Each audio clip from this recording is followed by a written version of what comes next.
మనం సువార్తల్లో వింటాం, చూస్తాం.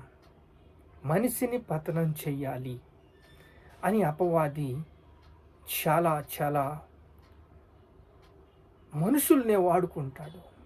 అలా మనుషుల్ని వాడుకుని విషం కక్కించి వాళ్ళలో ఉన్న ప్రతి ఒక్క జీవాన్ని, మంచితనాన్ని జుర్రుకుంటాడు.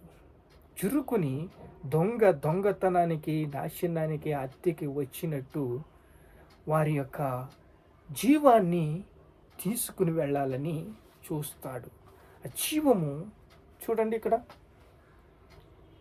అదే 7వ అధ్యాయము 13వ వచనం చూస్తే, ఇరుకు మార్గమున ప్రవేశించండి, ఇరుకు మార్గమున ప్రవేశించండి అని ఒక స్వరం వచ్చింది. ఇరుకు మార్గం అంటే ఏమిటి? యేసుక్రీస్తు అన్నాడు, నేనే మార్గము, నేనే సత్యము, నేనే జీవమని. ఇరుకు మార్గంలో ప్రవేశించాలంటే నువ్వు పాపాలు ఒప్పుకోవాలి, పశ్చాత్తాపడాలి. నువ్వు పాపాలు ఒప్పుకొని నువ్వు పశ్చాత్తాపడినట్లయితే నీకు నూతన సృష్టిగా నువ్వు మారుతావు. నువ్వు పాపం నుంచి విడుదల పొందుకుంటావు. విమోచన నీకు లభిస్తుంది. విమోచన ఎప్పుడైతే లభించిందో నీవు దేవునిని తెలుసుకుంటావు. నువ్వు దేవుని తెలుసుకున్నప్పుడు నీకు మోక్షానికి మార్గము దొరుకుతుంది. ఇక్కడ 13వ అధ్యాయంలో సెకండ్ పార్ట్ ఏముంటుందంటే, నాశమునకు పోవు ద్వారము వెడల్పు, ఆ దారి విశాలమై ఉన్నది, దాని ద్వారా ప్రవేశించువారు అనేకులు, జీవమునకు పోయే ద్వారము ఇరుకును, ఆ దారి సంకుచితమై ఉన్నది, దాన్ని కొనుగొనువారు కొందరే. దాన్ని కనిపెట్టేవారు కొందరు. దేవుడు వాళ్ళకి సహాయం చేస్తాడు. దేవుని సహాయాన్ని ఎవరైతే కోరుకుంటారో వాళ్ళు మోక్షానికి వెళ్తారు, పశ్చాత్తాపడతారు, పాపం అంటే భయపడతారు. చూడండి, ఇక్కడ ప్రభువా ప్రభువా అని ప్రతి వాడును పరలోక రాజ్యానికి వెళ్ళడు. కానీ చూడండి, ఇక్కడే ఉంది అది మాట.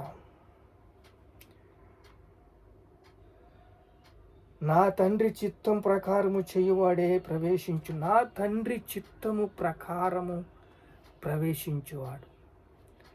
నా తండ్రి ఏం చెప్తాడో దాన్ని చేసేవాళ్ళు మాత్రమే ప్రవేశిస్తారు. ప్రభువా ప్రభువా అనేవాడు పరలోక రాజ్యానికి వెళ్తాడమ్మా? వెళ్ళరు. ఎందుకంటే అక్కడ ప్రమాదం ఉంది. ప్రతి మంచి చెట్టు మంచి ఫలములు ఫలించును. ప్రతి మంచి చెట్టు మంచి ఫలాలు ఫలిస్తుంది. ప్రతి మంచి చెట్టుకి ఒక విజన్ ఉంది, ఒక గురి ఉంది. దానికి ద్వారము ఇరుకు. ఇరుకు ద్వారం ప్రవేశించేవారు ఒక విజన్ ఉంటుంది, ఒక గురి ఉంటుంది, మంచి ఫలాలు ఉంటాయి, అవి ఫలిస్తాయి. ఎన్ని ఇరుకులు వచ్చినా, ఎన్ని శ్రమలు వచ్చినా, ఎన్ని ఇబ్బందులు వచ్చినా అన్నిటినీ సహిస్తూ ఓర్చుకుంటూ దయా కనికరము దేవుని యొక్క రెక్కల కిందకి వెళ్ళి, అయా ఈ కష్టం వచ్చింది ఎలాగా అని దేవుణ్ణి అడిగి అక్కడ విజయం సాధించి ఆదరణ పొందుకుని వెళ్తారు. కానీ చూడండి, ఇక్కడ చెట్టు యొక్క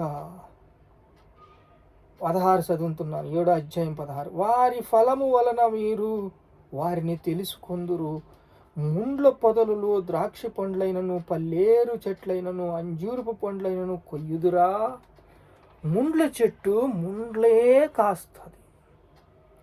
ఆ ముండ్ల చెట్టు